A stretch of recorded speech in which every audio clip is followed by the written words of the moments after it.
Okay. Well, we're live here, but as you can see, my compadre Trey is not in his seat. He had something happen, uh, and he is hopefully going to be back with us. So, with that, we're going to tell another story tonight. We're going to have someone tell a story here, and we'll have Dean Thomas on here in just a minute.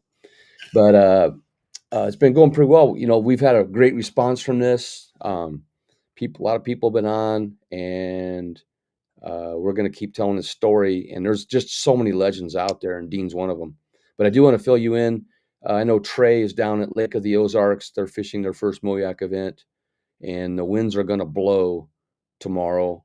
I don't. I think their event is Saturday though, but I think it's still going to blow then. I'm not sure. And then I'm headed. There's Trey. He's back. He's got his jersey tonight. It's God, jersey. man, You should have told me it was jersey I night. thought I was gonna have to drive back to Columbia, but man, I got this couple, Rick and Cindy Mixon. These people are Okay, a cool. heaven sent to me. So they own this little cabin behind me, and Uh-huh. right here at Lake of the Ozarks, where I'm from, and they mean the world to me.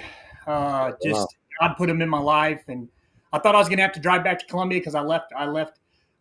left my blood pressure medication and my phone chargers and actually some stuff for my hair because I gotta keep that good hair. So I was like, man, I gotta drive back. Hey, check it out, man. I got rid of mine.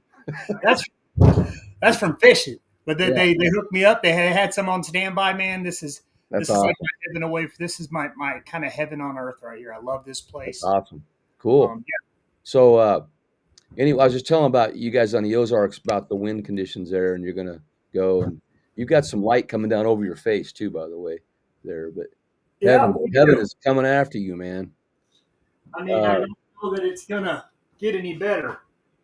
that's all right. Oh, there you go. There you go. But now we might not. Yeah, we can. Oh, yeah, that's a lot better. Now I'm kind of in the. That's all right. It looks good. So, anyway, so you guys have the Moyak Saturday, We got our season opener on Saturday.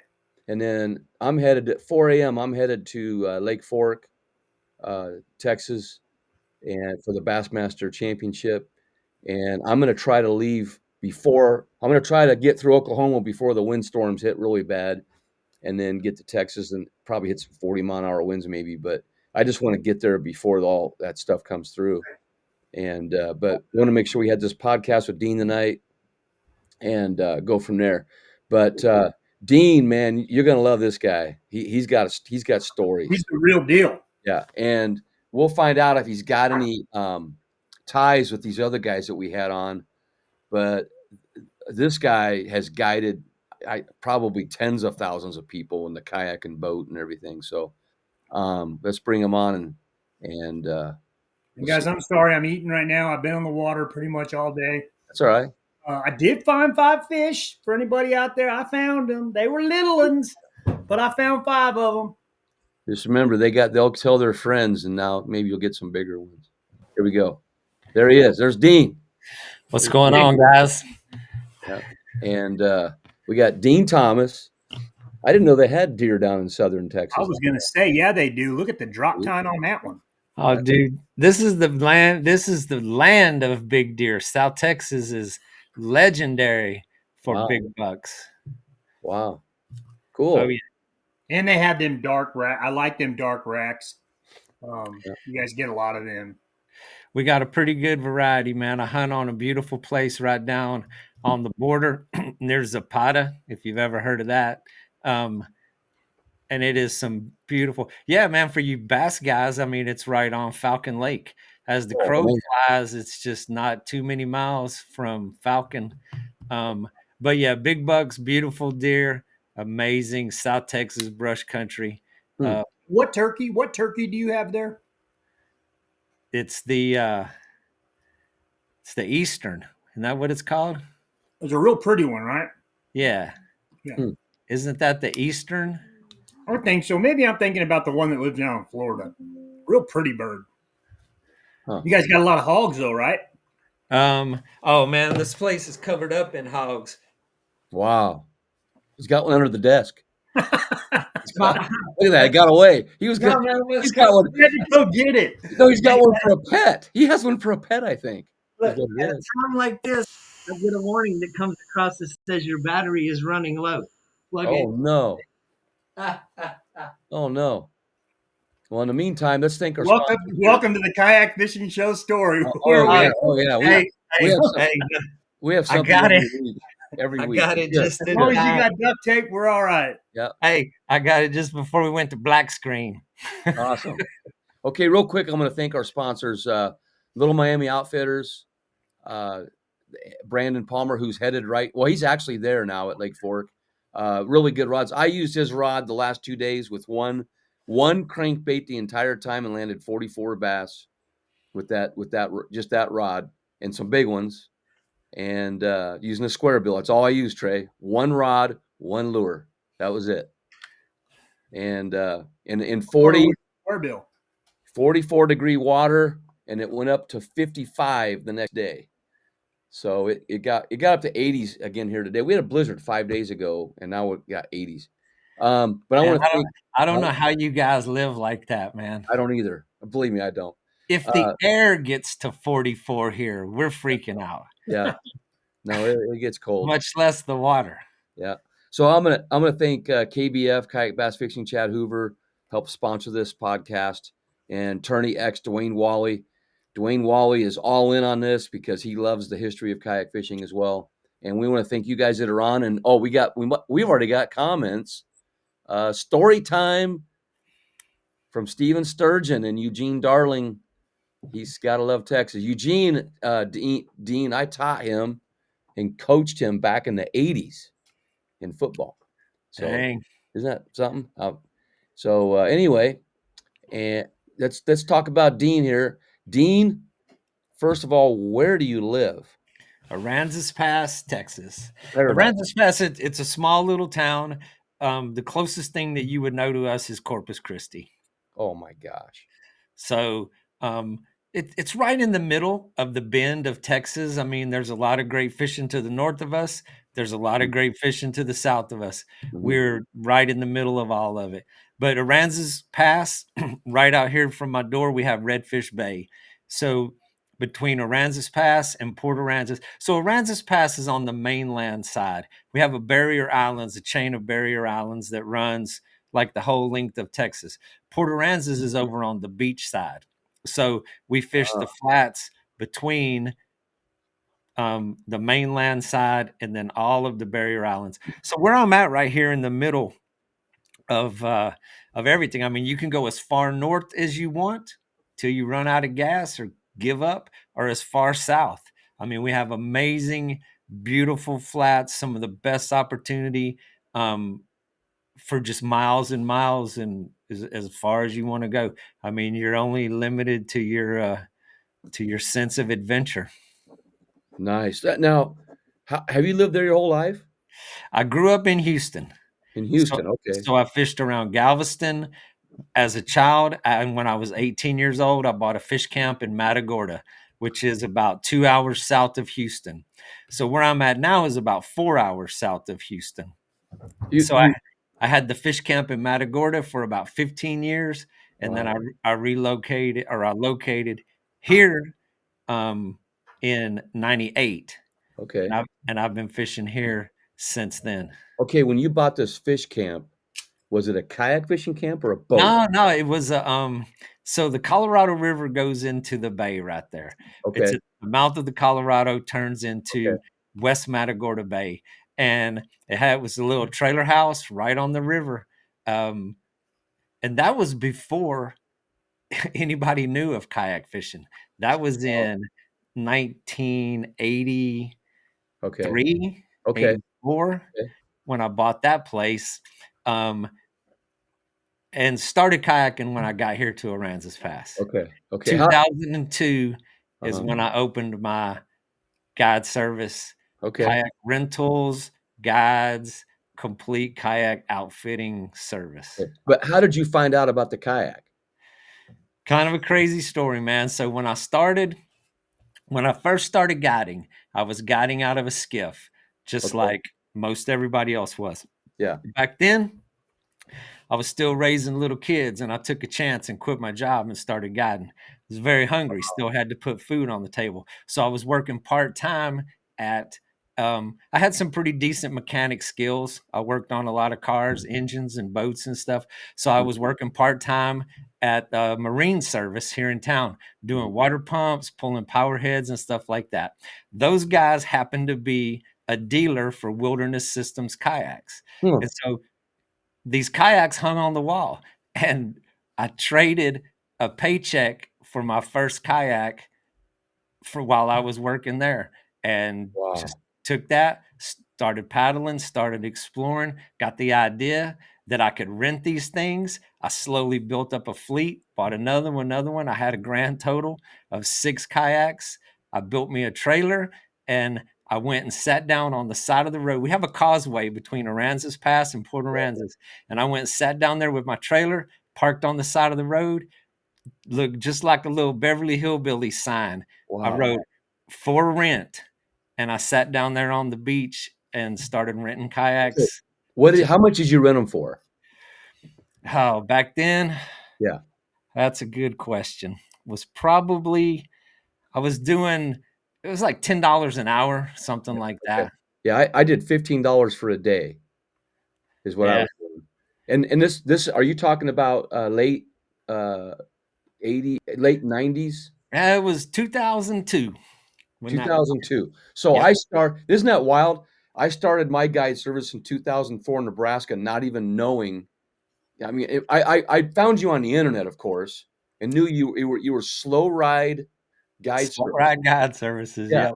yeah, and were you on the Texas forums as well? Absolutely, man, Yeah, that's how everybody yeah, connected, man. yeah, It that's was, probably how I found you. Okay, Texas Kayak Fisherman, TKF. yeah, right. Now, did did you guide at that time? Yes. Okay, That's and that's my so what did you charge? I started my business in '02. Okay, For the first 2 years, it was very slim pickings, man. yeah, Believe me, I yeah, fished more than I guided, yeah, but in '04 is when it just really took off. okay, Um, for whatever reason, man, in '04, things just really started to happen.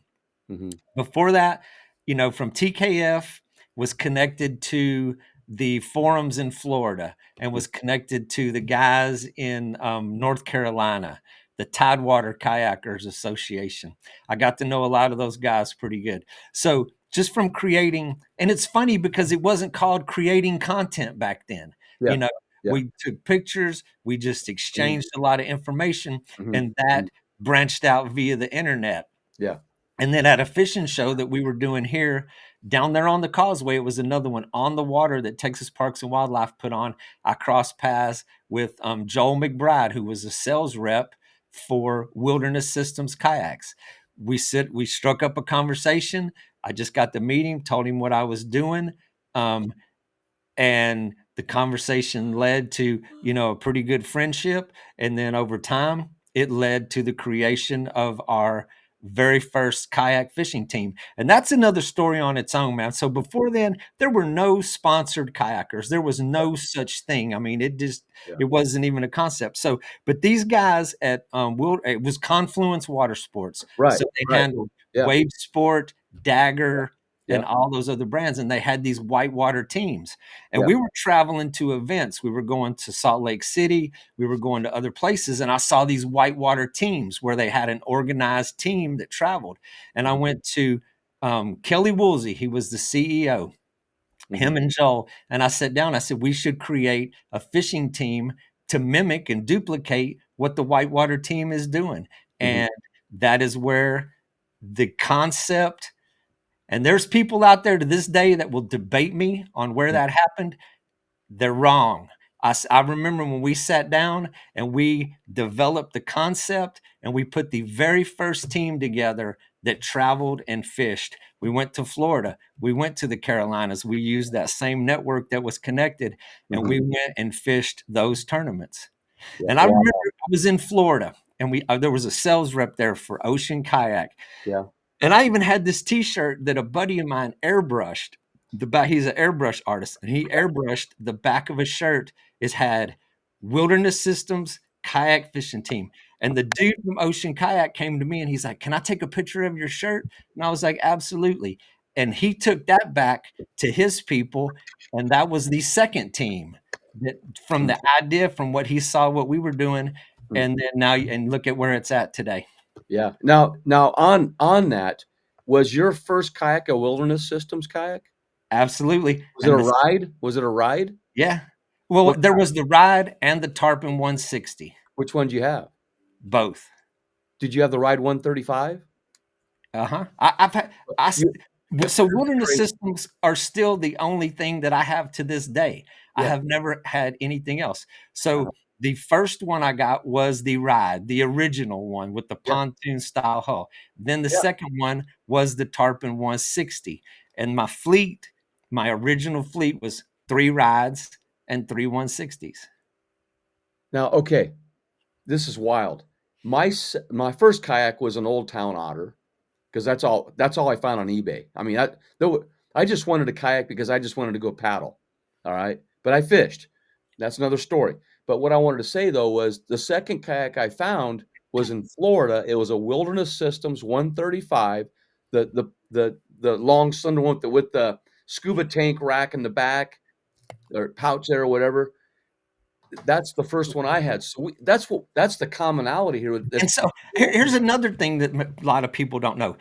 uh-huh. That little square spot behind your chair is Yeah, called a tank well. yeah, yeah, To this day, it's still yeah, called a tank well. yeah. The reason it's called a tank well Right. because it originally was designed to hold a scuba tank. Right, And the right, ride the right. ride was the only kayak that Yeah, was ever designed that was for a scuba tank to yeah, mount behind the seat. yep. And yeah, so it's kinda crazy that term to this day, still exists as a tank well. Can you see it?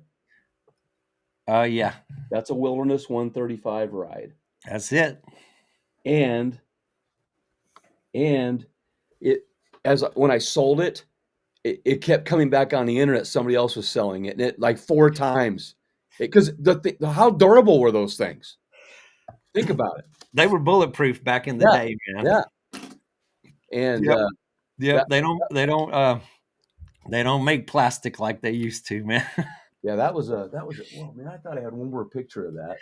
Maybe But, yeah, so and then, got some 120s, the 120s came out, and then the 140s evolved into the fleet, um, wow. and now it's just madness out there. Yeah. Yeah, here you go. So here's a wilderness ride on the cover of the Nebraska Boating Guide. That's the ride. My son is riding in my lap, and that's the I don't know what year it is. It's 2000 something, but it's really old. This thing, but it was on the cover of the Boating Guide. So the wilderness ride has been around. And Oh, then yeah. get this though, get this. Last summer, or no, 2 summers ago, I'm up the Susquehanna River and I meet a 83-year-old gentleman up there. He's fishing all by himself, and I go up to him and I say, "Are you in a tournament?" And he goes, "No, I'm just out here fishing." And he had a Wilderness 135 ride. I said, "How long have you had that kayak?" He goes, "Oh, I bought it a long time ago." So he had that over 20 something years as well. And that's how durable they are. I mean, Yep. you know? So that's a crazy story on that, how you get and then the other thing is Tom Strauss from, uh, Emotion Kayaks, that's another side of it where he contacted me and said, "Hey, I see you out there paddling kayaks." He goes, If I give you a couple, would you take pictures of them and put them out there for me?" I said, "Sure." So he sends me 3, one for my kid as well.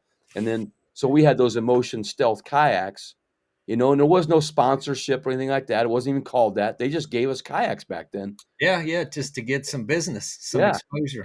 And he put Shakespeare on the side of his kayak to get the fishing community involved in it. Yeah. So that's great. I just wanted to put that out there about the commonality. Man, when we were driving across the country, whenever we were going to Florida on some of our first trips, Yeah, we would pull into gas stations and, we had our kayaks in the back of the truck yeah, with all of, the gear to go for 2 weeks on these road trips. yeah, Every single place we stopped, man, it was guaranteed somebody was going to walk up. oh yeah, What is that? What yeah, do y'all yeah, do with those yeah, things, man? What is going on? yeah, Um, Yeah, it was That's wild. interesting times. It was good. And the one as you were sitting here telling about that, I'm trying to remember there was another company. Oh man, is my memory. Perception? No, Perception had was it one. Native?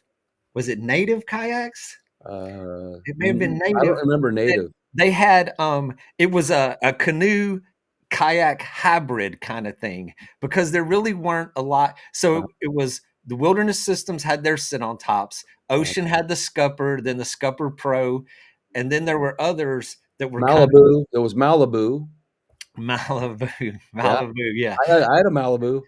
Yep, Uh, so there was a few, but then there were others, that came along, just different styles of oh, small plastic boats, yeah. Field and um, Stream had one. There was a canoe style. yeah, But yeah. anyway, Trey, what do you think, Trey, of this stuff?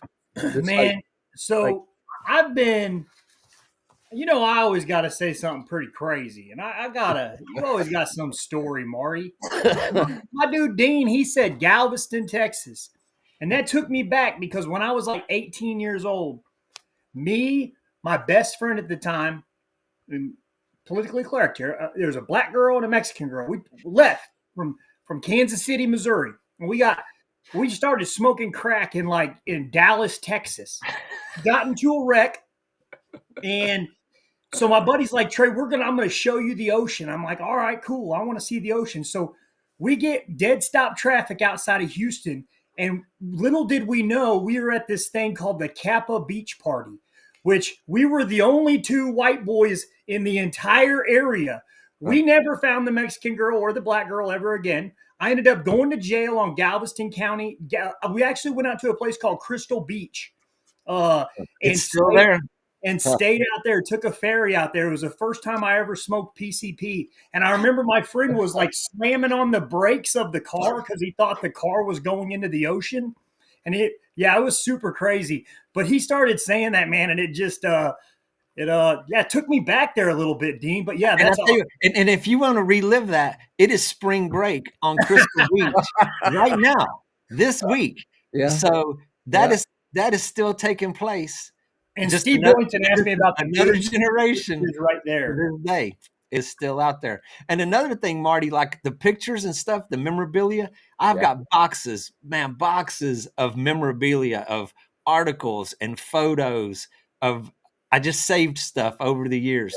yeah, Even my mom, it's kind of crazy. My mom saved just every magazine that yeah, I was ever in. yeah. She just put them in boxes, Oh, and yeah. that stuff is still floating around here. Oh, yeah. Same here. Yeah, I've got Yeah. a whole room full here of No, Dean, I'm trying to keep it as appropriate as possible. But about little about my story is, I'm kind of new to this, and what about new to bass fishing. I've always loved it, but going on 6 years clean and sober.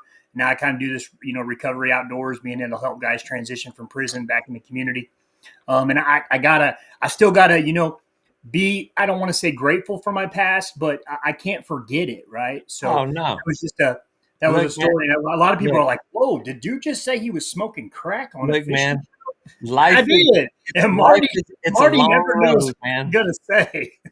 Life is a long road, dude. yeah, It is a journey. There is a lot of turns and twists along the way, And and Steve Billington, there's the goose. Yes, congratulations on where you're at now, man. thanks, brother. yeah. That's why I have Trey on here. He brings spice, man. He brings a lot of No, spice to it. hey, He man, he's dude. Look, man, every day is a blessing. You be thankful for every day you yeah, get. And if you have a chance to live a life on the water, a sense of adventure, and that's what I used to tell people. People would ask me, "You're a fishing guide?" I told them I was an adventure guide. oh, Every that's single awesome. day was an adventure. I mean, you never knew what was going to happen. And Amen. and it absolutely was, especially in the kayak, man. We took off, and I mean, if I had people with skills, we're going on an adventure, man. We're fixing to push the limits. I mean, I would take people and get them to push their self to a limit that they weren't, didn't expect, didn't know that they could do. But when they have somebody with confidence out in front of them, leading them on that way, man, at the end of the day, they're just amazed at what we did. So yeah, man, life is an adventure. It is a trip, and every day should be treated as such. You get one chance to do this thing, man. You Mhm. get one shot at it. And And I think that being a guide as yourself, Marty's touched on this too. You may, or some people just may look at it. It's just, fishing, people are on vacation and want to come. You don't know, or maybe you do know, but how you are impacting people's lives. Maybe that person was going through a divorce, or maybe just got through a divorce, or, maybe dealing with substance use, loss of a child or something. You don't really know the underlining story of maybe what even brought them to you, Dean. And it's so much more than Absolutely. just fishing. Yeah, And when you so this is 2002, this is 25, so this is 23 years that I've been doing this. The thousands of people that I've taken out on trips. You know, mhm, I've had people that I have fished with for many, many years that I've watched their kids grow up. And then the kids become grown up and come back and fish with me. And every day, there's so many personalities, so many people. And yeah, I mean, a lot of them really absolutely do come to a point in their life where they're like, I'm going fishing, man. I've had enough of this other crap. And mhm, it is time to get outdoors and do what I want to do. So mhm. many stories and personalities and aspects of people's lives that you cross paths with along the way. Yeah, and on that, Dean, I'd take somebody out, like a guy or whatever, and guide him, and then at the end of the day, he's like, "Hey, man, I just want to let you know that I'm going through a divorce right now, and this just saved me. This Uh-huh. just it healed me today." Or I have a guy Yeah. say, "Hey, you saved my life by introducing me to this." And remember, these are people. You remember this? These are people that had never been in a kayak, never Yeah. even seen one, Oh and yeah. Oh and they're yeah. trembling. They're trembling before they get in. They're Oh yeah. shaking, you know, and you remember those days. Oh yeah, man. The first 10 or 15 minutes is going to Yeah, tell you how the rest of your day is going to yeah, go. yeah, you bet. So when you started your guide business, did you take large groups, small groups, half days, full days? Anything and everything, man. Like I said, I was hungry. I was Mhm, hungry back then. uh-huh, So, yes, I took small groups. I took groups up to 10. Um, mm, another so back I started out and I was guiding, and then another part of my program that I started with a good friend of mine, Dr. Bill Harvey, who was with Texas Parks and Wildlife. He used to do seminars like in banquet rooms and stuff, and he did mhm, this slideshow about kayak fishing. And mhm, him and I, we became great friends, fished together. And I mm, said, we need to put your program that is up there on the wall and then take these people out in the water. We mm. designed a program called the Texas Kayak Fishing School. There was no YouTube back then. Wow. There was no Instagram. There was no Facebook. There was Right, zero right. social media. So above my shop was in, and I still have that building. And I still have it where my shop was that I've had for 20 plus years. Wow. Downstairs was all the rental business. I had a little small retail store, and upstairs I turned into a classroom. So we had the Oh, Texas Kayak wow. Fishing School, and we would bring 10 people to the class. And then the night before, we went through kayak safety, paddling Yeah, instruction, and such. And then the next morning, we went out fishing. So we would take 10 people on a 4 or 5 hour trip, come back, we go to the classroom in the afternoon, and then we wrapped up the third day with another day on the water. um, but I mean, it was not uncommon for me to guide a six yeah, person fishing trip on my own. I mean, wow. did it many times, and I was way much younger back then. There ain't no way, there is no amount of money that people could talk me into to do that Yeah. again nowadays. Now look at this. Speaking of commonalities, you know what that is there? That's I can't. Kayak Jack's fishing school. Oh wow. Same thing back in the day. Yeah. All paddle kayaks. I would do these paddle schools, and I would charge $25 for these Yep. guys to come out. And oh, here you go. Hector Montez said, Hector Montez. Yeah, he was. I know Hector very well. He was one of the classes. He was "That's in two of them. that's awesome." And then Eugene said, "Fishing helped me cope with my brother's death. It got me out of my funk." Wow. Yeah, it can have that kind of effect on you. Marty, you Yeah, haven't hit him. You haven't hit him with the relationship question yet. The guy and the girl. I mean, you're probably getting into that. But that's a great question. the guy and the girl. Yeah, man. The one. So if he takes a guy and a girl out at the same Oh, time, yes, yeah, okay. We're gonna ask you this question. I'm gonna show some of your slides here too in a second, but first I wanna ask this question. Do you ever remember, like, you take a young couple and the girl's like, she's ready to listen and she's like, a sponge, and the guy, you go, "Hey, here's some stuff you can use." The guy goes, "No, I know what I'm doing. I'm gonna go off and do my own thing." Go ahead, you take off from there. No, that's 100%. That was all. That was the way it was. A dude already knows everything there is to know about fishing, and that's just women in general. If they are in a new learning experience or an unfamiliar place, and they're going to listen, they're going to go, these words are Yeah, important," and yeah, they're going to listen. Um, and of course, yeah, then the lady, she's always gonna end up catching a bigger, more badass yeah, fish, yeah, yeah. and, she's always gonna look better in the picture, and, yeah, she's always gonna get Right more there, attention. right there, right there. Of course, Who is that? that's my wife. And she caught a big fish. Oh, she's awesome, man. She and so what's funny about my wife when I fish with her, she'll tell me, she's like, "I don't wanna hear none of your guide talk. Are we fishing? Are we moving?" Um, but no, she's badass. She has caught a lot That's of awesome. badass fish with me, yes. And the people out there, if you guys are on here, the people that watch this, go to Dean Thomas's Facebook page. There are just thousands of guide shots.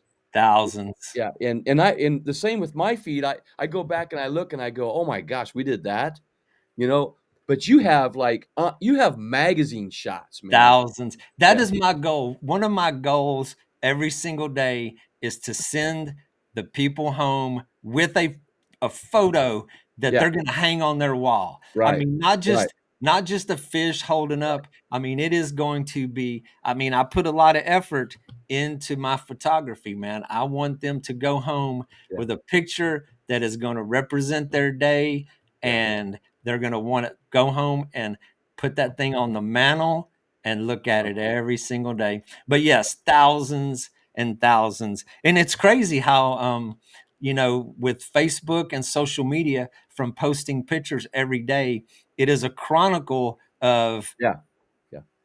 15, I don't know, Facebook probably goes back about 13 or 14 years now, Mm-hmm, hmm. of a chronicle of those years of your life in pictures and memories. And so, yeah, you can scroll back through that and you can look at everything that Yeah, we've done for many, many years. yeah. And so uh, Joe Winston said, "Tell the double dip story and how we've supported both." Ah, ah, ah, ah. Oh, Joe Winston. That's another good buddy of mine.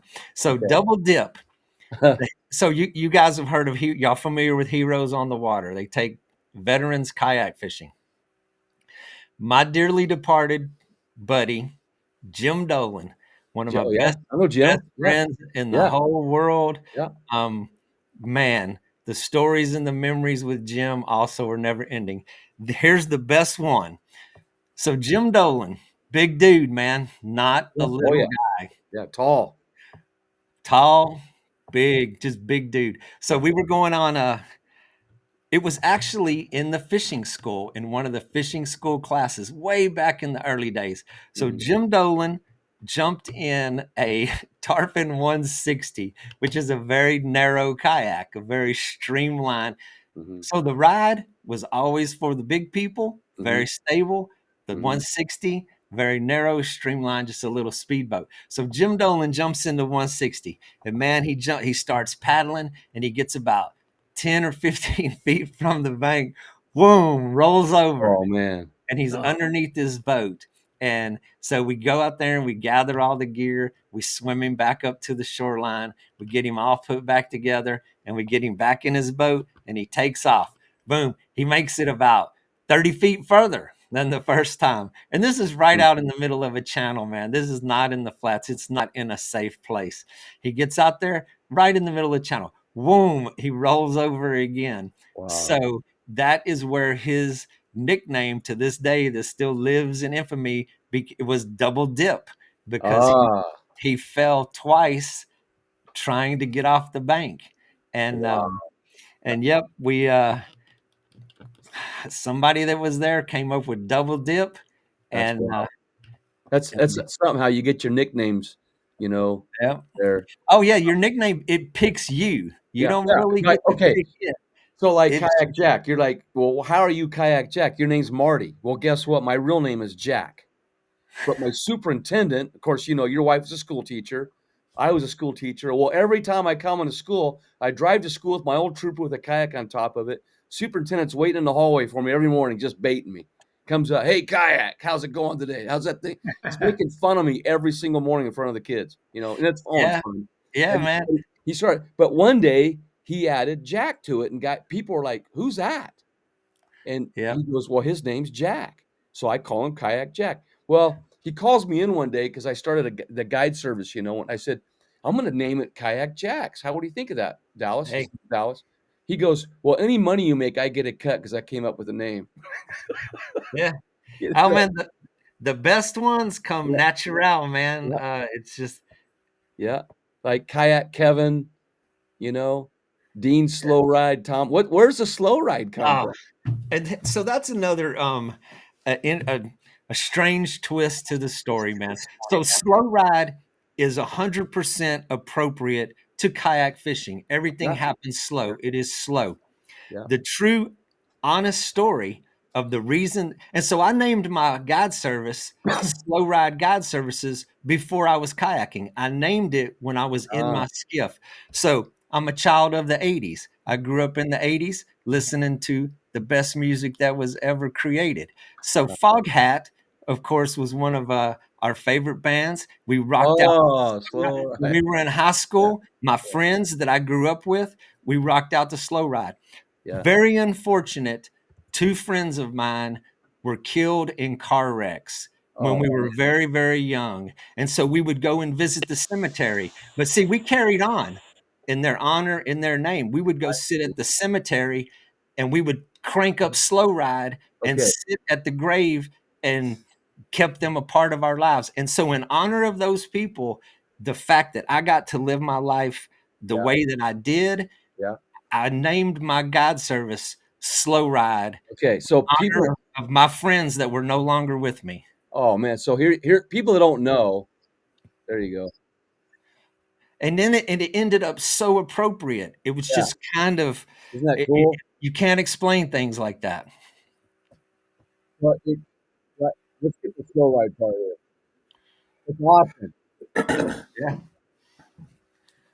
And you even did that, and you also did that beard versus hair challenge There you go. with Jim Salmons.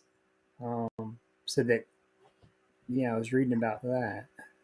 So Doesn't look so how did you meet, Chad Hoover? I met Chad Hoover in so Chad Hoover was um he was in the Navy, and Yeah, so yeah, he did some training in Corpus Christi, Texas. yeah, And he's from Louisiana originally. right. So he knew we had communicated via the Texas kayak fishermen. He Mhm. ended up on a trip um, here in Texas, and he came and met me. He stopped by. Corpus Christi Wow. is like 30 minutes from Aransas Pass. So Mhm. we met up, we visited. I don't remember if he came by my shop or if we were out on the water. I really don't remember. And then when he was stationed in Norfolk. And when we were fishing in Chesapeake Bay in North Carolina, we would Mhm. go out there for tournaments, and I Ah, fished with Chad in those ah, tournaments there. And wow, then we crossed paths in Florida, and then we crossed paths here in Texas again. And so we it wow, just kind of crazy. I mean, we just wow. ended up in same place, same time. And a funny story of that is when he was in the Navy, on the East Coast, I found him on the internet, and he gave me his phone number. I call him. He's on his ship telling me all the stuff he's gonna do in kayak fishing, and he did it. Yeah. Yeah, So Chad Hoover, yeah, we were in we were somewhere in North Carolina. I don't remember what city it was. So Uh-huh. there weren't a lot of easy access places to get into the water. So you launched at like boat ramps, marinas. It wasn't a lot of Yeah. free access in a lot of places. So Yeah. we were all ganged up one morning. So we were there. Um, I was on Wilderness Systems. I don't remember who Chad was with them, if he was freelancing or what it was. But so the Hobie guys, and then the Hobie kayaks had first come on the scene at that point. Mhm. And so we were out paddling, and this dude in this Hobie comes up on us, and he had his legs, you know how when they paddle, their feet are all up in the air and stuff. Mhm. And this dude had some way too short shorts on. And so he paddles up to us and he says hello. And Chad, man, you know how Chad is. He Yeah. don't give a damn. Yeah. Chad looks at this dude and he's like, man, somebody's gonna have to buy me dinner and drinks before I get my legs up in the air like that. And so then the next morning, we're sitting on the bank and everybody's got their kayaks. We had to wait for the sun to come up, but everybody was ganging up. So there's a Hobie kayak sitting there. And I still have this photo somewhere. Uh, So Chad says, get your camera, get ready. Chad goes over there, takes his pants off. Didn't give a damn, down to his underwear, his little whitey tighties or whatever the hell he was wearing.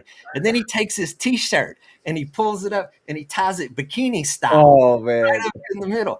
And he goes and lays down in he just jumps in somebody's Hobie kayak and he lays back in there and he puts his little bikini shirt and his shorts and he's like laying spread eagle. And we took that picture of him in Oh that Hobie man. kayak. And that photo had a life of its own for many, Oh many years. man. And I still got it around here somewhere. It was hanging Wow. on my wall of my office forever. But man, the crazy fun times I had with that dude, man. He was Yeah. zero filter, Yeah. Oh absolutely yeah. Yeah. zero. Oh yeah. You're right. And He got. then Yeah. Go ahead. I didn't realize that I knew he was in the Navy. Yeah. Dude was like a captain or a chief or a He was. colonel or a general He or was an something. officer. Yeah. He was an He officer. was an officer. So I never even saw Chad in a uniform. When I was over there at Norfolk, Yeah. he goes, hey, man, you want to see something cool? I was like, sure, let's go. So we go up to the base. He's driving his old beater ass fishing truck. And we pull up to the gate and he shows his ID. The two dudes at the gate, boom, snap to attention.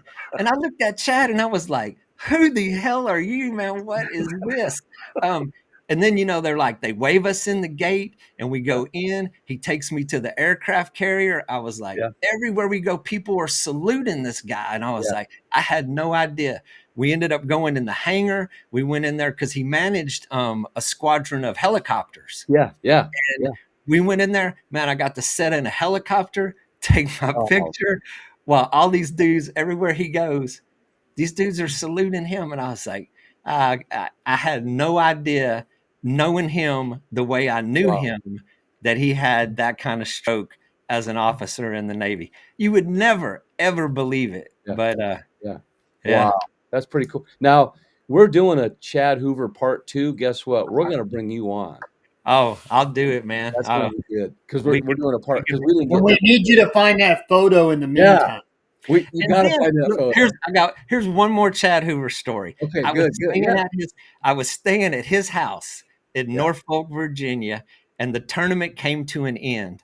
I was catching a flight to leave out of there on Sunday morning. So Saturday was the tournament. We fished the tournament. Saturday night, Chad was going to an officers' ball, some kind of huge gala event. Yeah. So when he left there, he was in his dress blues or whites or Yeah. whatever the hell they call it. Yeah. This dude was dressed up with medals, hat, the ridiculous. So Chad goes to the ball. I stay at the house watching some TV. My flight was early in the morning. Yeah. So Chad comes in 4 o'clock in the morning, 3 o'clock, whatever it was, drunk off his Oh ass, man. drunk, wasted. And so he had to take me to the airport. It was his job to get me to the airport at like 6 a.m. He comes in, face down, passed out. I had to wake him up. And I was like freaking Oh out because I was man. going to miss my flight. And he got up from his drunken stupor, stumbled to the car, and got me to the airport. And I wished him good luck, man, the best I could. And he Wow. obviously survived because he's still around to this day. But yeah, man, he drove me to the airport in the worst condition I ever seen anybody. Oh Um, my gosh. but that's just a normal day for Chad. I mean, that was Wow. not a big stretch for him. Wow. Let's see. Somebody's probably calling him right now. They're like, Chad, you got to get on the kayak fishing show. Well, I There. figured my phone was probably going to ring here in a minute or so. Well, if he does pop on here, he gonna let it loose. He Yep. will. Oh, Wow. That's in your boat. That picture's in your boat. That's a great yep. photo, dude. Yeah. I That's took that photo with my phone of myself. I propped it up on the wow. console and put it on the timer and took that photo. Wow. So let me ask you, speaking of photos, did you guys also use the waterproof Walmart cameras in the beginning? Absolutely. Yes, Oh absolutely. wow. Yeah. I would stop, I'd catch a fish and I just hang on to it on the side of my kayak and I'd wave down a boat and they were like, "Are you okay? Are you okay?" Yeah, hey, can you just take a picture of this camera for me? No, man, we had those little yeah, you took them to the 1 hour photo Yeah, shop yeah, and they yeah, popped the film out. And then they had the little point and shoots, yeah. the little That- that- Olympus cannons. Yeah. That's That was how that that's was how high these tech. were. That's how this was taken. Was somebody in a boat came by, Yeah. and that was with my Walmart camera. Man, when I remember when I got my first camera that I could plug into a computer and Yeah, download yeah, photos, which you had to sit there, it took 30 minutes to yeah. Oh yeah, and then to post a photo on the internet, you had to use a hosting site. yeah, You had to go and host the site, copy the link, post paste that link in a post, and then people would click the link, go to the hosting site to see the picture. yeah, yeah. You're right. You're right. And now I got my GoPro. I could take a picture of the GoPro, upload it to my phone, edit it, post it, 2 minutes. Yeah, you bet. Yeah, well, we had our Nebraska forum. We could post a picture on the forum. It would take it on the forum. I don't remember how long ago that was, but I was a long time ago. But I do remember that because I got my first website, the kayakjack.com, and I would host my pictures on it, and then I would take them from there.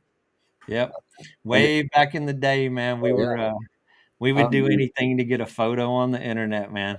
What's wild though, Dean, is all these like with Chad and with Dennis Spike and Jim Salmons and you and Dee Kaminsky we've had on, we all have similarities, but we were in our own little silos. Yeah. That's what's weird. Yeah, it a lot of similar personalities that drove us to do what we did. Um, and then, the internet in its infant form connected us together. Um, it was fate, man. It was destiny. Yeah. Okay, let's talk. We haven't even talked about fishing yet. Your favorite fish to catch or go after? Man, that's a tough question. I mean, it just on the flats for sight casting, it's redfish. It's just big, brutal fish. Um, Opportunistic, Mhm, hit a fly, hit a worm, hit a topwater.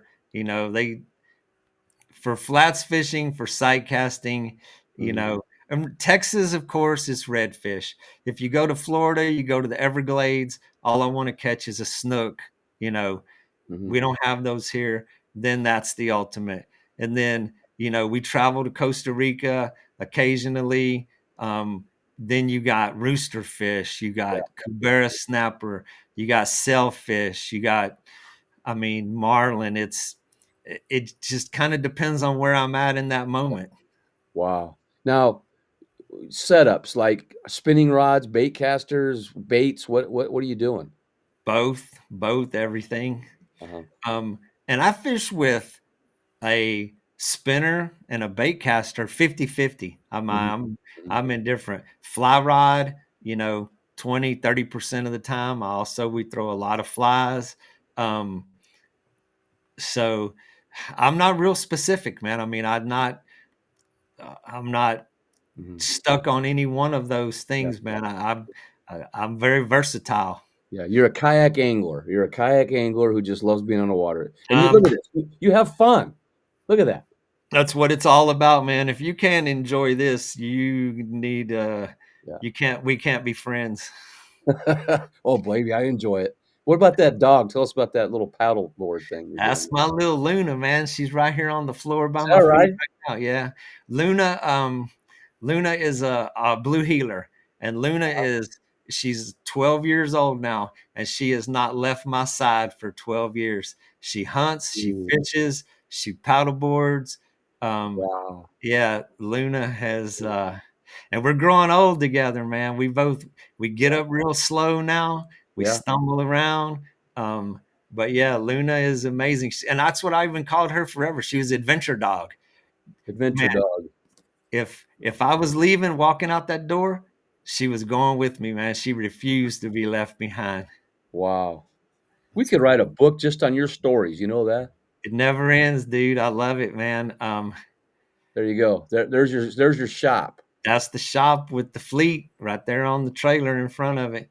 And I mean, I had the fleet had, I mean, I had up to 40 kayaks at the Gee. maximum at one time, two trailers loaded up. We used to do stuff, big events with Texas Parks and Wildlife where we'd Yeah. do Yeah. eco tours Yeah. where we Yeah. would take, I would get, other people, my buddies, great kayak anglers that would come along kind of as chaperones, Mhm. we would spread them out in the group and we would lead, I mean, as many as 30 and 40 kayakers. Jeez.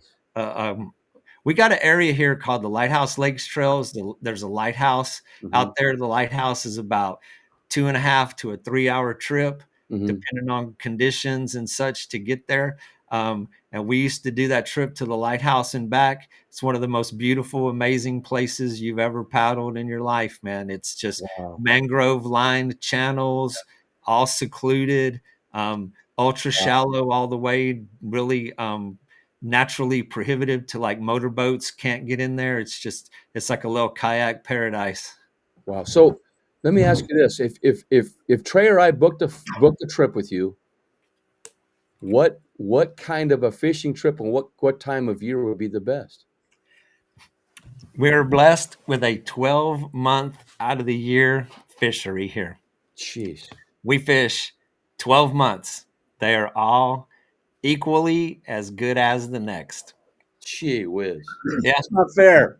Let's Um, just say I was going to Texas. I was staying at a beach. The ocean was right there. I didn't really have the money to get a guide or anything, and I brought a fishing pole with me. It's kind of big enough to use out there. I could go to Walmart and grab something, or I could go down to the tackle shop and grab something. What would I go and grab, and where would I fish it? you grab you a 7-foot medium action rod, spinning reel with 15-pound line, tie on a top water. And the beautiful thing about Texas compared to the rest of the country, we have wide open and free spaces that are available to the public.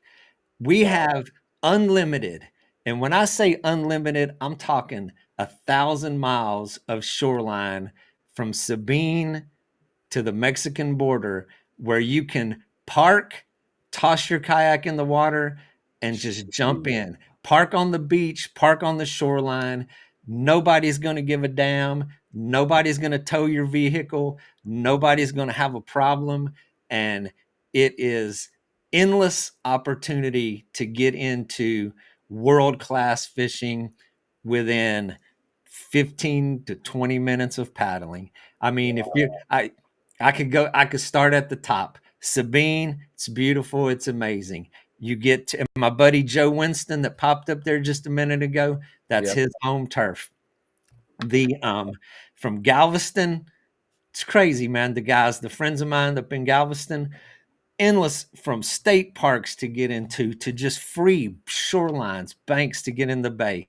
Matagorda, unlimited. You come on down the coast. There's my buddy Joe right there. He popped Yep. in. Yeah. And Matagorda, the beach, the bays, unlimited. come down the coast, Goose Island State Park, Rockport, Ranzas Pass, Corpus Christi, Port Isabel, Port Mansfield. Pick one. You could throw the dart at the map of the coast of Texas, and any one of them you're going to Wow. find wide open and free to the public fishing. And I can go out there and We catch used one to of go them to fish Florida. right there. What fish is that? Speckled trout, redfish, flounder are the big three. You got sheephead, you got black drum. Summertime, you get Jack Crevalle. Oh man, I mean, it goes on. And see, here's another thing. So we used to travel. We would go to Florida and fish tournaments. You go down a street, almost any street in Florida, you can't see the water. There's a house. Every square inch of Oh, shoreline yeah, yeah, is private property. If you look like you're going to get out of your car, there's going to be a sheriff on your bumper. yeah. And believe me, we got ran out of, I mean, even if it's a bar ditch, a bridge, if you see water and you try to park and get in, boom, somebody's calling the cops. You launched Wow. at marinas, you launched at boat ramps, you launched where there was public only access. The Carolinas, it was very similar. It was just Hmm. so populated, it was very difficult to access the water. Texas, we actually have a law in Texas. It's called the Texas Open Beaches Act, and it has been contested. Hmm. You try to tell somebody in Texas that we're going to limit your outdoor abilities, you're going to get a fight. I mean, you're going to get some pissed off people coming at you. Wow. So that is the reason we have so much free and wide open access to the water. There is a law that protects that right. They Mhm. say everything's bigger in Texas. So do They you say have once oh, go ahead, Trey. Go ahead, I Trey. was going to say they say once you're out of Texas, you're halfway home. That's a fact, man. And where I'm at in South Texas, it takes a long ass time to get out of Texas. Yes, man. Have you ever been to Villa Acuna, Mexico, down by Del Rio? No. Okay. I've been to Del Rio, I've been to Amistad Reservoir, I've actually paddled Amistad up in Devil's Canyon, and places like that, but never to the Mexican side. What's your biggest Texas largemouth? I have never I've Don't probably say it. caught a grand total of 10 bass in Texas in my life. Okay. I don't Wow. bass fish. I just I've never got into it, never had the desire, and You just don't need to. You don't need to. never did it. Man, Well, believe you want to come here to Lake of the Ozarks? I'll put you on 12-inch largemouth all day long. 12 inches. and Next so day, I'm going to so show up to Texas, and we're going to catch one of them, whatever that is, right there in that picture. where I have been, yeah, that's a redfish right there. And that's a little one, man. That's a schooly redfish. I mean, we get them. That's good fish. I don't want to disrespect that fish. It's a good one, but we get them way bigger than that. I mean, every day. So I've actually been up close to your neighborhood. I have a friend that lives in Cotter. And is it Arkansas. Cotter, Arkansas? On Yeah. the White River. Huh. It is Cotter, right? Am I saying It that is. right? Yep. Cotter. So yes, we would go up there and stay on the White River. He works at the Ozark Trading. What's it? Ozark Mountain Trading Company, the Exactly. kayak Yeah, shop there in yeah. Potter. What's his name? Ted Geyer. Okay. I'm surprised Ted hadn't. Ted's. Huh. Wonder where old Ted is at this evening. But so yes, we used to come. But up there, it was on that river. It's trout Yeah. fishing. So how deep is the water when you're fishing off the coast there in Texas? What's the water depth like where you're at? So here in Redfish Bay, where I spend all of my days, the water is, if it's deep, it's 2 feet. If it's shallow, it's 10 inches to 1 foot. So it's So crystal clear, seagrass, yeah, sight casting, tailing fish, yeah. ultra shallow. You normally see what you're throwing. So that's why I say you tie on a top water, You're throwing it in shallow water. You're not pulling fish from the depths. It's in their face. And Yeah. you throw a top water across those grass beds and you get a redfish like that one there in the Yeah. picture Yeah. that come up and blows up. It is a spectacle of nature. It Oh, is one of the most beautiful yeah. sights you have ever seen in your life. And Wow. that red drum is going to give you a run that you are never going to forget also. Oh, it's quiet. It's Um, wild. yeah, So that's why the kayak is perfect for this area. exactly. Yes. Now, what people don't know, Trey, you may not even know this, and Dean, man, you are a trooper because I can't imagine the pain you've been through. But Trey, wait till you hear the story about what he's just been through. Oh, yeah. I'm sitting here in pain at the moment as we speak. Yeah, yeah, Um, I'm recovering from spinal surgery. So I had two discs, the two bottom discs in my back, exactly 1 month ago and a couple of days, where they took two discs and removed them and put in artificial discs and put rods and screws in my spine. They disassembled my spine and put it back together. jeez, that's Now, was that hereditary? Did something happen in the kayak? Was Nope. that from That before work? is that is a lifetime of adventure and abuse Okay. yeah, and Okay. yeah, and having zero mercy on the spine that I was given. yeah, Um, it turned well. See, when we're young, we all think we're going to be bulletproof forever, right. but um, it turns out I'm not. But see, the cool thing about this is I got a new spine now, so I can start all over again. Yeah.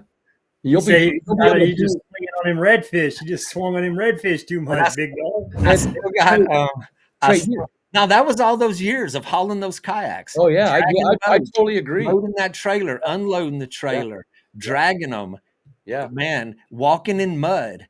I yeah, mean, I have spent 90% of my life on unstable ground. Oh, the Um, sand and all that stuff, huh? oh yeah, Yeah. yeah. I mean, just wholesale abuse. yeah. I totally But get it. hey, like I said earlier, man, you get one chance. Yeah, it's like when I go fishing now, both I broke both my thumbs in the last 5 years, Hey, and of all things falling, well, and I'm in pain the entire time I fish. But you know what? It's worth it. hey, man, Gotta keep it's going. not going to stop you. No, I no, almost died today, so I'm not even lying. I Like know, this is Trey, but I you've already had 9 lives. I seriously almost died. So I got these Crocs on that aren't even Crocs anymore. They're just pieces of rubber. And this ramp is a death ramp, right? It's like broken in half. I got to go down one side. So I get down and launch my boat fine. I get my kayak far enough in the water where I can do it. But coming back, I stepped just on the side, dude. My my truck went out from underneath me. I slid all the way down in the water. I'm grabbing onto my boat as I'm rolling down the thing. I get back up and I try to do it again, and I slide all the way back down again. I go underneath my kayak trailer, Oh man, and I'm sitting there holding up on my kayak trailer, and I pull myself up, and then I slide again. I cannot keep traction. But yeah, Man, I can't tell you how many times I have come home from a day and somebody asked me, "How was your day?" And my exact words were, "Man, I almost died yeah, today." yeah, yeah. Wow. Hey, So it's a lifestyle, man. yeah, absolutely. Now, most exciting trip you ever took? Most Uh, exciting trip you ever took? damn, that's well, the ones that got my juices flowing the most probably if I mean as far as excitement would be bad weather, like almost getting struck by lightning, seeing lightning hit the water, within 100 yards Yeah, of where I'm at. And those are always pretty exciting. Um, yeah. but we've done, man, it would be impossible to choose one. The Okay. paddling trips that we did in the Everglades in Florida, amazing, crazy. Yeah. Paddling with alligators, right up underneath your boat, just Wow. get your heart pounding. Um, Shark fishing in North Carolina, going off the beach in the Atlantic Ocean and catching sharks in kayaks. Mhm. That was pretty crazy. Um, We did Wow. some long distance trips. So I'm familiar with the Texas coast. It is vast, but we used to do, and we would launch right here in Aransas Pass, and we would do a 3-day trip, which was 70 miles, anywhere from 60 to 70 miles. So we would paddle from here to Port Mansfield, and we would camp out along the way. And then we did from from Port Isabel, which is at the very bottom of Texas, right near Mexico. And then Mhm. we paddled back to Port Mansfield there. We went to Port Mansfield, got in, paddled back to Corpus Christi. I mean, we used to do those, Wow. um, the long distance trips. Those were, man. But even then, when we started doing those, we had no cell phones then. Right. When you Yeah. shoved off that shoreline, you had everything to survive for 3 days Yeah. in your kayak, Yeah. and a GPS, a little handheld GPS, Yeah. was the only thing that kept you knowing where even the hell you were or what direction you were going. Wow. Um, so those were pretty exciting, man. Man, that's pretty cool. So, does the tide affect the depth of that water quite a bit or not? So where we're at on the corner on the Gulf here, it's considered a micro tidal basin. We do not get the kind of tides that Florida and the Carolinas get. Mhm. On a normal day, our tide will shift 1 foot. Wow. So on a normal low tide, a lot of those flats will be bone dry. They'll be too shallow, and they're going to stay shallow for a couple of days. So Mhm. you're going to fish the edge of those flats or deeper flats. Then Mhm. you get periods of higher tide where it might be up 2 or 3 feet higher. Mhm. And it doesn't change. It changes over a week. It doesn't change over hours. Okay. So Uh, you're kind of chasing that depth that's going to be favorable for where you want to fish. Sure. Now, can how far out can you go before it really starts dropping? It's not how far out you go. It's Okay. just different areas of the bay that Okay. are deeper than others. Okay. So it's not like where you the sh there's Yeah. places where you can go off the shoreline and it's immediately deep, and then it's shallower out there on the horizon. Uh-huh. Other places you may take off, it's shallower, and then you paddle out to deeper water. So it's not like an out Mhm. relationship that gets you to deeper water. Okay. Um, Hmm. it's just a lot of variety. It's click Hmm. on the map, later on when you get a Mhm. Yeah. chance, Yeah. go to your little Google map and Mhm. search Aransas Pass and scroll out into the water, and you'll see what we're looking at here. And Okay. depending on the storms, is that always changing as far as Yes. like the ground structure? Um, it'll change some areas, but it stays pretty consistent, even with hurricanes and things that just get totally violent. Big cold fronts in the winter, we get 40, 50, 60-mile-an-hour winds at times that get total pure violence out there. But the majority of things stay the same. Certain aspects will get washed out or changed a little bit. Some sands will get shifted around. But generally speaking, the grand scheme of things always stays the same. So once you have a flat that's you can't really fish because, as you said, sometimes they're so shallow. You're trying to find that deeper water on the edge. But once that water fills back in, let's say it's totally just dry, do you see that a lot more fish move up on that because of it having and the water moves up, so it just provides them more food up there now? They're just up there just eating. Oh, there it, the fish, big fish chase little fish. I mean, it depends on where the bait is. And so when that tide drops out and that water gets pulled off of those flats, all of those little fish, all those little creatures have to go to deeper water. Or if it's enough water, they'll just get in that grass and just wait for the tide to change. But if it stays out, those fish are going to get pulled off of that flat. All those bait fish are going to go to the next level of water where they're safe. The big fish are going to be there with them. When the tide comes up, those little fish are going to go up on that shallow because it's safe up there. It's where they're going to go hide. The big fish are going to follow them back up on that flat. So we're always chasing the bait fish. We're always chasing those things that are going to lead us to the big fish. Are Huh. you using any electronics? No, no. The Wow. water is so clear and so shallow that it would be pointless to put electronics in them. Okay, And there there you we go. There's the map. and the slow ride service is down here somewhere. I'm right in the middle of that, man. So if you zoom in, you'll see a causeway right in the middle of that picture. A There's a causeway. road that goes right across. Yep, zoom in, zoom, and go a little bit. Like there it is. That's the Yeah. causeway. Okay, that's where you fish that bridge and stuff there? Well, we launch along that road Oh, okay. and watch go down, scroll to the bottom of that picture. Okay. All right. And look, so to the top, to the north of that, that is called the Lighthouse Lakes Trails. And so you see how it looks like land? What you can zoom in, Yeah. in. See how that looks like land? That's Those are water? lakes. That is Oh, water. wow. That is water. Super shallow Yeah. seagrass. So, do you guys spend a lot of time in the bay? Do you spend a lot of time in the bay there? Yes, all the time. And then but what about out here in the ocean? And there's a lot of fish out there, but we're going to spend all the fish that I pursue are in the bay. I see. Now, see out here, this reef way out here. How many miles out is Well, that where you see that color change in that water, that Yeah. is like 150 miles offshore. Jeez. Yes, that is the continental shelf. Okay. Do you guys go out there and fish? Oh, hell yeah. I No, mean, the Nico.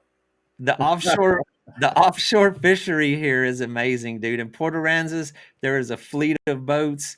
Uh-huh. Those dudes, they're out there after the big game every day. And again, it's the same. It's 12 months out of the year. I mean, those Yeah. we fish. There's not a Ooh, closed season here. wow. I want to go there and visit.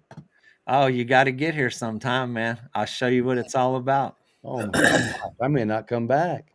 Ah, you probably wouldn't. It's cold in Nebraska. Yeah, out of the five Yeah, guests, I think five. This is five, right? Out of the five guests we've had, each we've made a plan that we're gonna yeah, we in the I mean, next I'm 5 going on years we tour. have a. It was in the contract you Yeah. signed before we did the podcast Yeah, where we you're gonna take me and Marty out I on a have I have a exclusive day. videographer. We've got I a highly videographer. recommend it, man. Come on. We make it happen. We just need a company to pay for our videographer and go out and do this stuff and have trips and then videotape it, man. That'd be awesome. Have you ever had it? You ever got in with a great white shark? Not a great white, but over in the Carolinas, that place is polluted with sharks, man. Jeez. I think what we were catching was called it was a smooth skin dog something. But here I mean, we got black tips and makos and sand sharks and lemon sharks. And I mean, along the beachfront, man, there's guys that, I mean, we even have one big tournament. It's called Sharkathon. Huh. It attracts shark fishermen from all over the country. The largest hammerhead shark, greater hammerhead, the largest hammerhead that was ever caught from a land-based operation was caught right here on Padre Island, like 30 minutes from Jeez. my house. But that's Nine, out there in the blue, though, right? 19 feet long. 19 feet? 19 feet, greater hammerhead. So these dudes are rigged up with giant pin reels. I mean, Yeah. full blown gear with it's like a backpack, like a strap. So they tie this rod to their body and they stand on the beach. And so these dudes are strapped into the pole. There'll be two dudes holding the dude that's fighting the fish. Oh my And gosh. so these guys are catching, I mean, they catch big shark. Yeah, I mean, that's another one you can entertain yourself with later, man. Search up Sharkathon and just Padre Island shark fishing. I mean, you'll see. Where's Padre Island on here? Look, just go south of no. What? Zoom in again to where we were, Oh, I see it. South Padre Island. and that's way far south. Go way up. Padre Island is like Oh, here it is. 600 Here it is. miles. Go no, way north. Oh, really? Further? Way north. Keep Oh, going. Padre Island's a big Keep island. going. It's hundreds of miles. Jeez.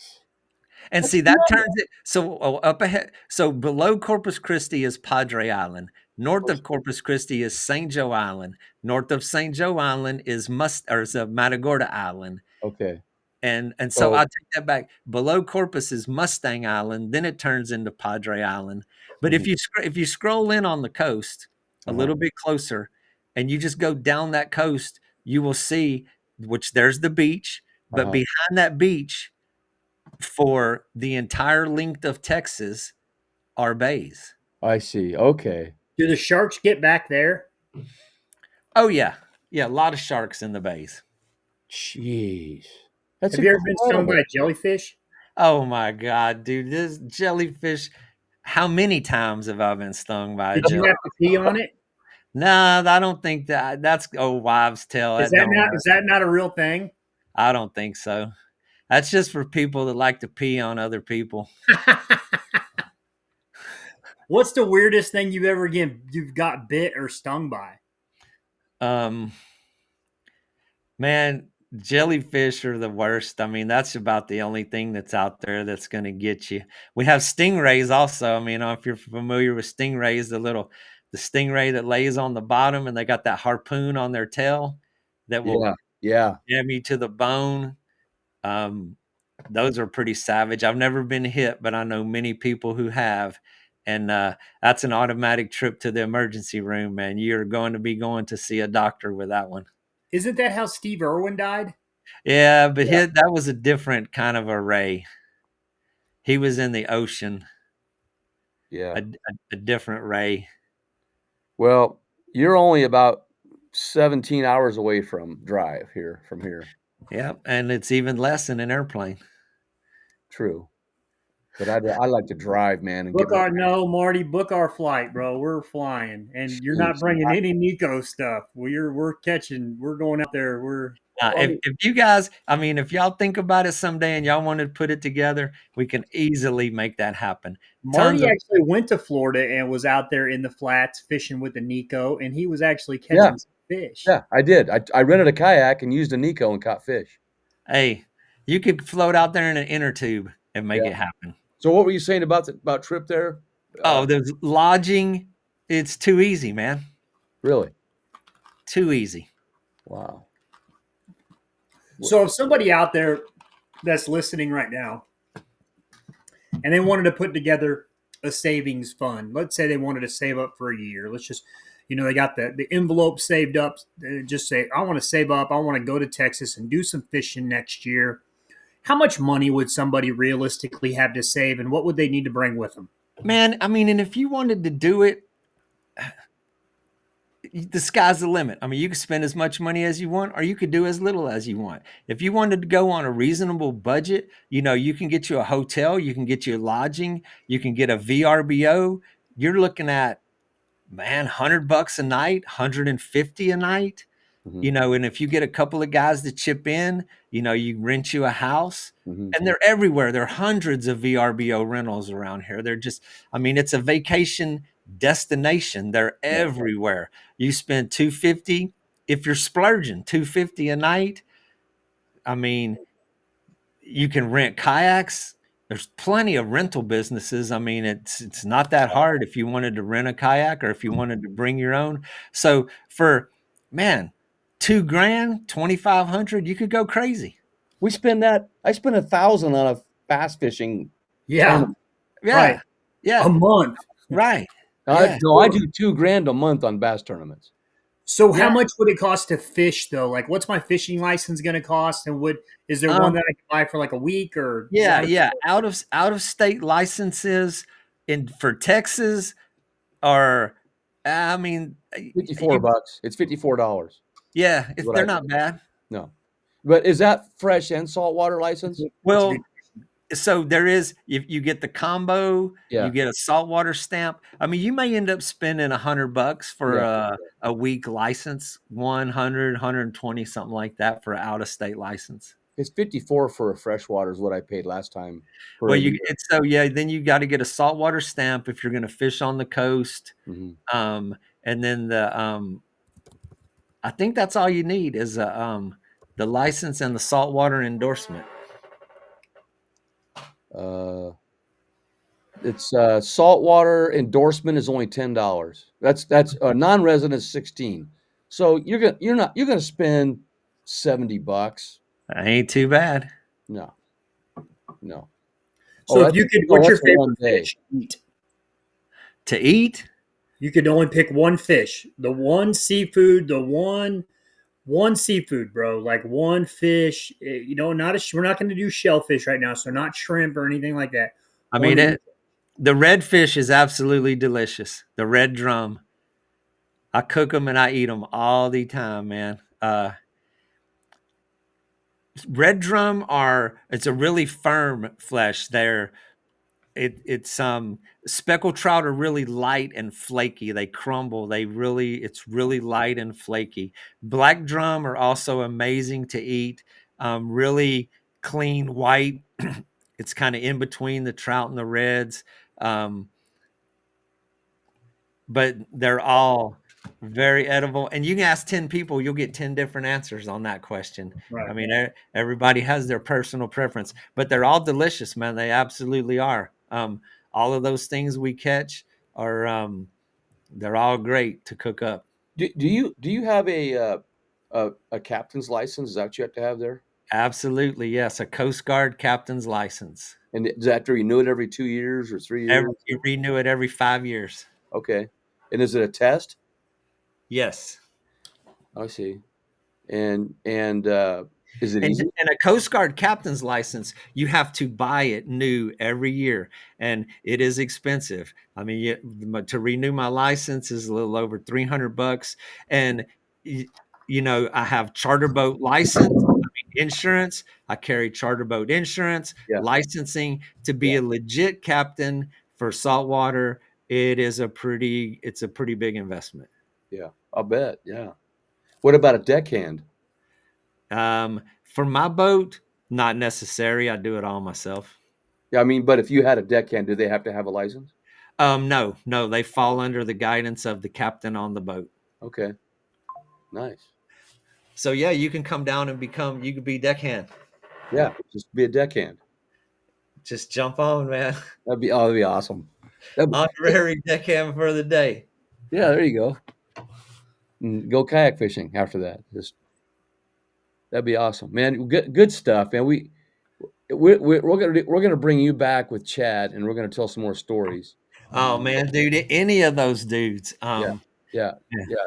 And okay, so did you know anything was going on up here in the Midwest for kayak? Did you even know any kayak fishing going on in other parts of the besides those guys? Or I kept up with the California scene a little bit because I uh, knew Jim Salmons with what yeah, he had going on. yeah, Um, but I stuck to my part of the world pretty much, Texas, Louisiana, Florida, mm, mm. and then North Carolina.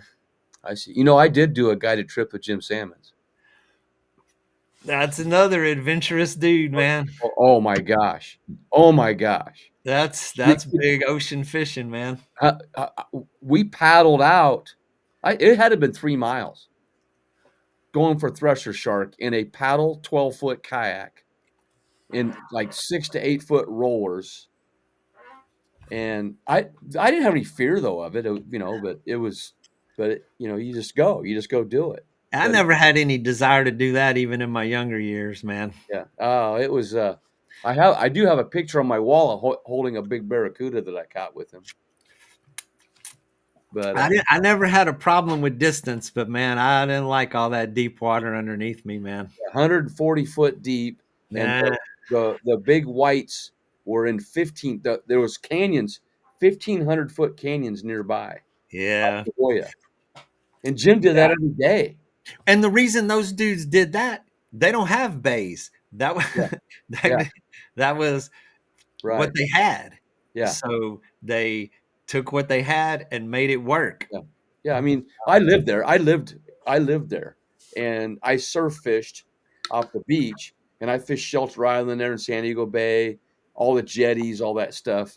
But you're right. We didn't have any. We had little harbors there, but there was not much of it. You had to go surf fish and wade out and get your line out there, and we'd fish for Corbina. That Yep. was the fish that we I've fished for. I've seen the pictures. Yeah, but anyway, so uh, Any more questions, Trey? You got? I'm good, man. I think This has been this was a incredible, great show. incredible, Man, I Dean. appreciate y'all having me on, man. I always enjoy reminiscing about the old days and Yeah, just fishing talk in general. And if we get a chance to come back with Chad, that'd yeah, be crazy. yeah, Any of those dudes, man, just give me a holler anytime, and yeah. I'd Well, be happy to jump on with you guys. you bet. That the goal is that either myself or somebody else. I got a guy in mind that this gets written. This all these interviews get written, and then we take the videos and do those little scan things where you can scan it in the book and bring up these videos. Oh yeah, yeah, right, You know cool. what I mean? Yeah, And so there's what I'm trying to do is put this history together of because there is a history and there's some icons of this sport of why we're where we're at today, and you're one of them. You oh know, yeah. It's we're becoming historical. yeah. And so it was been on my heart. And then you know what? As a high school principal, it was awfully difficult to do something like this, a project. But now that I'm retired and more busy, it's happening.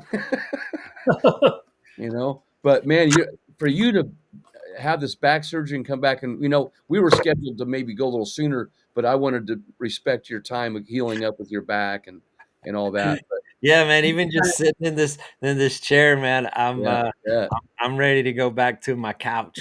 I'll So bet. that's what I kind of wanted to add to. That's the last thing I have is the people that are still on here and people that watch this coming up.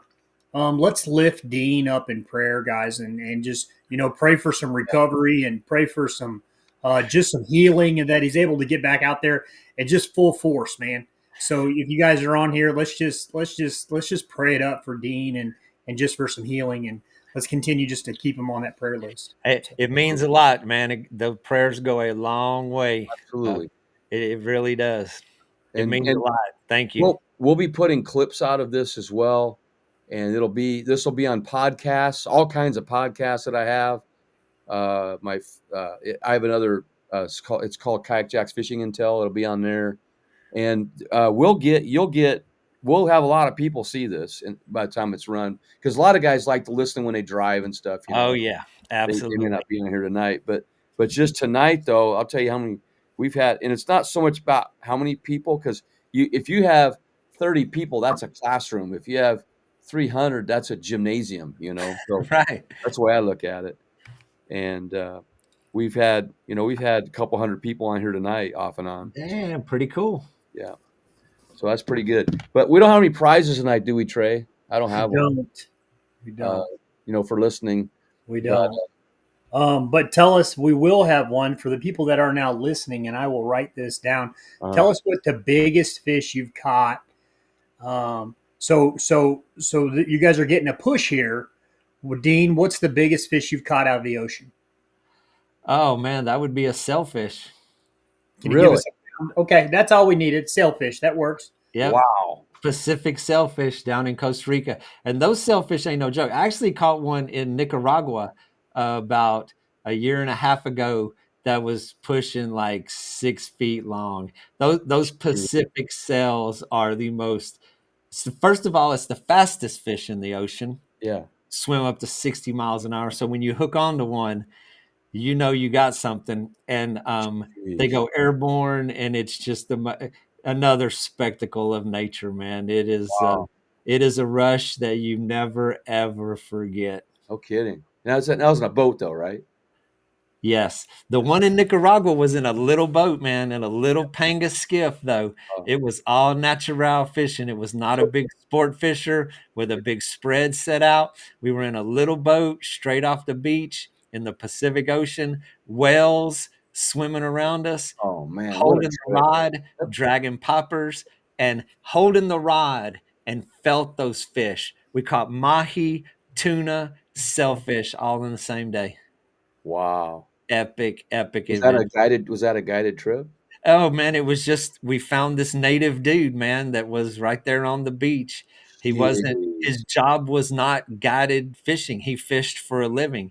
It was so That's the way to do my it. oldest son lives in Nicaragua. Okay. And that's another story on its own. Yeah. He takes adventure to a whole nother level. So we went down there. Me and my younger son traveled there, visited him, and Yeah. while we were there, we just we found Rafa, this dude, and he fishes to live. I mean, Yeah. it was in this little village. You go to the village, man. I mean, it was like a movie. There's Wow. pigs running through the house. Wow. You go to the beach, you help them. You're part of the crew, man. You push the boat to the water, you jump in. Rafa hands you a fishing pole. Boom, you're fishing, man. Jeez. It was Incredible. crazy. It was badass. One of the most Incredible. epic things I've ever done in my life. Oh my gosh. Man, that's cool. That's cool. You Okay. got to get out there and live it, man. You Oh get yeah. Same one, here. I'm like one, tomorrow, yeah, I'm taking off at yeah, 4 man. Hey, a.m. man, and be safe on your trip too, man. You got a Yeah. long road ahead of you, but Yeah. good luck on Lake Fork, man. Yeah. Thanks. That'll be fun. And then, but I look forward to talking to you again. And then I think I see a trip down that way. My wife's already booked our December trip for next year. We're going to do 10 days in the Caribbean. Yeah. And Man, come to Aransas Pass in December. It's amazing. It's still yeah, 70 and 80 degrees. yeah. Today, tomorrow, we're looking at 94 degrees here. Jeez. Damn. Wow. So, I mean, and that's, Yeah. Well, next December, I'm in the Caribbean next December. yeah. We But had a freeze about a month ago. uh, It was horrible, man. One day, one day, it got to about 29 yeah, degrees. Oh my gosh, yeah. shut this place down. Can you believe though? Last weekend we had sideways snow blowing 60, 70 miles an hour. No I kidding, don't a blizzard. And then don't 3 know. days later, it's 84 degrees. I don't know how you people live like that up there, man. It's crazy. But you come down July and August here is death heat, Yeah, you right, know, so right.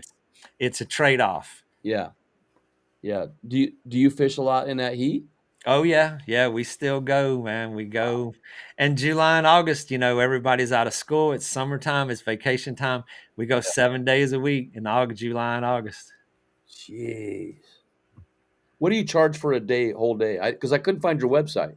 Well, and I don't even have a website anymore. Oh, that's I why. do Okay, everything via social media, and I okay, do what I do is a 6-hour trip. I okay. used to do a half day, it was too short, a full day was too long, so I do a 6-hour trip for 2 people is $700, and then 3 people is 800. Nice. Okay. And all equipment provided. Everything, full So they service. can You and they just show up, yeah, drinks, snacks, everything yeah. is provided. Nice. And they can find you on Facebook because I found that. So Facebook, Instagram, yeah, absolutely. yeah. Wow, that's pretty cool. So 700 for what did you say? 700 for 2 people? 2 people for 6-hour trip, Yeah, that's pretty good. and you And just show up with a winning attitude. yeah. Now, if I went down there and did a guided trip, then I could take my kayak out and kind of replicate it a little bit or no? Absolutely, same Okay. areas, the same Yeah, place. yeah, I have a lot of people that do that, man. yeah. People hire me to jump on their boat and show them how Yeah, to get I have around. that too. Yeah, I have We that do same thing. those, Yeah, yeah, and then, yeah, they come down and they fish one day with me, and then they spend the rest of the week fishing on their own. yeah, yeah. I get it. Would a Hobie Outback work down there?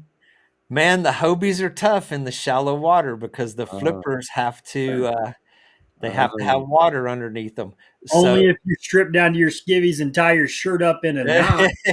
yeah. I have a Crescent Shoalie too. Well, and so if you're on a high tide, the Hobies absolutely will work. And Uh-huh. then there's certain areas that they will. Yeah, So you just have to choose where you're going. How yeah, there's it can make or break you though. It yeah. can be You gotta be a paddler there. Yeah, I And Dean, you've got to find that picture, man. yeah. oh it exists. I will find it. All right. Okay. Hey, thanks a lot, and we'll be talking to you again. And appreciate you coming on, Dina. All these years I've known who you were, but never got a chance to talk to you till now. Hey, sometimes it takes a while, but we finally made it happen. Yeah. Well, and then thank your wife for being a teacher, man. That's it's an incredible profession. Yeah, You know. yeah. So She did it for many, many years. yeah. All right. We're signing out, Trey. Good luck in your tournament.